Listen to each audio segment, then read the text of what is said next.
Les enjeux des interviews télévisées pour Emmanuel Macron. Mais alors qu'M.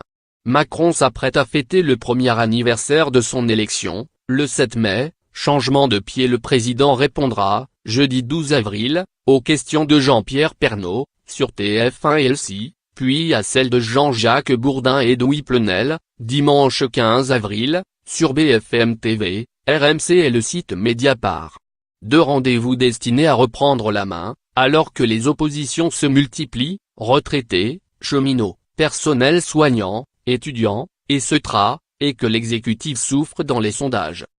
Pour le premier round, le chef de l'État a choisi de s'adresser d'abord aux retraités, aux provinciaux, aux classes populaires, public fidèle du journal de 13 heures de TF1.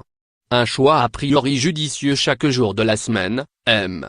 Pernaut réunit plus de 5 millions de téléspectateurs, soit parfois plus que le 20 heures de France 2 ou même de TF1. L'entretien avec le présentateur, prévu pour durer 1 heure, sera réalisé en direct de la classe de CE2 de l'école maternelle et élémentaire de Berduy, dans l'Orne. Ce petit village normand d'un peu plus de 100 habitants, situé dans le parc naturel régional du Perche, n'a pas été choisi par hasard. Marine Le Pen y est arrivée en tête lors du premier tour de l'élection présidentielle de 2017, avec 30,4% des voix. M. Macron n'y avait, lui, obtenu que 20% des suffrages, derrière François Fillon, 21,9%. On n'est clairement pas en termes macronistes, explique-t-on à TF1, où l'on assure que c'est M. Pernaut qui a eu l'idée de réaliser l'entretien dans une école de campagne. Si nous avons choisi Berduy, c'est aussi parce qu'il s'agit d'une commune très représentative de ce que vivent les territoires ruraux. Elle fait de gros efforts pour maintenir ses services publics, même si elle a perdu son bureau de poste en 2017, elle se bat pour garder ses commerces de proximité.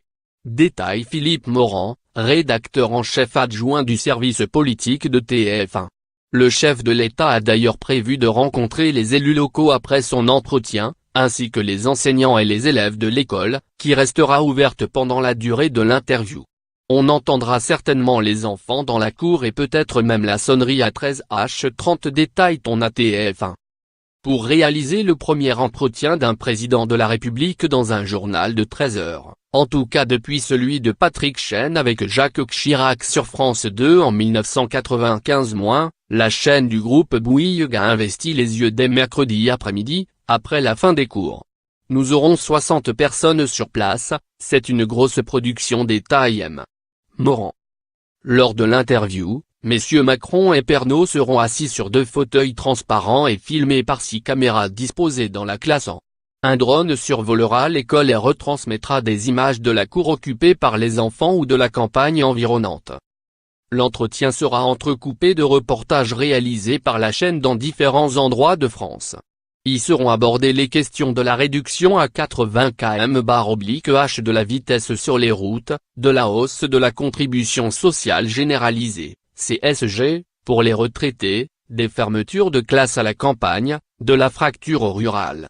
L'entretien sera lancé par un reportage sur l'image du président auprès des Français, qui a été tourné sur un marché dans la région des Hauts-de-France, explique M. Morand. Depuis le début de son quinquennat, M. Macron est attaqué par ses adversaires sur sa supposée méconnaissance de la ruralité. À les entendre, il serait le président des villes, il a la haine de la province, l'accuse même le patron des Républicains, LR, Laurent Wauquiez. Faux, rétorque-t-on à l'Élysée, où on rappelle que le chef de l'État est un enfant de la province né à Amiens et dont les racines familiales s'ancrent dans les Pyrénées. Seule certitude, M. Macron a été élu par les villes davantage que par les campagnes. Selon l'Institut français d'opinion publique, IFOP, 58% des habitants des zones rurales avaient voté pour lui au second tour, contre 65% des habitants de zones urbaines de province et 79% des habitants de l'agglomération parisienne. Les ruraux n'ont représenté que 22,3% de ses électeurs au second tour. Surtout, M. Macron a parfois donné le sentiment, depuis son élection, de ne pas considérer les habitants des zones rurales, de leur préférer les premiers de cordée et les Français qui vont bien, ceux qui habitent dans les grandes villes. Dans un sondage Odoxa publié avant le Salon de l'agriculture de Paris, en février, 69% des Français interrogés jugeaient le président de la République plutôt éloigné des préoccupations de la France des campagnes. La ruralité est une chance, avait pourtant lancé M. Macron durant la campagne présidentielle, lors d'une tournée qu'il avait emmenée, en février 2017, de Souillac, l'Eau, à Brive-la-Gaillarde, Corrèze, en passant par Saint-Priest-Thorion, Haute-Vienne. Paysan, j'aime ce mot, avait-il même ajouté, non sans une once de démagogie.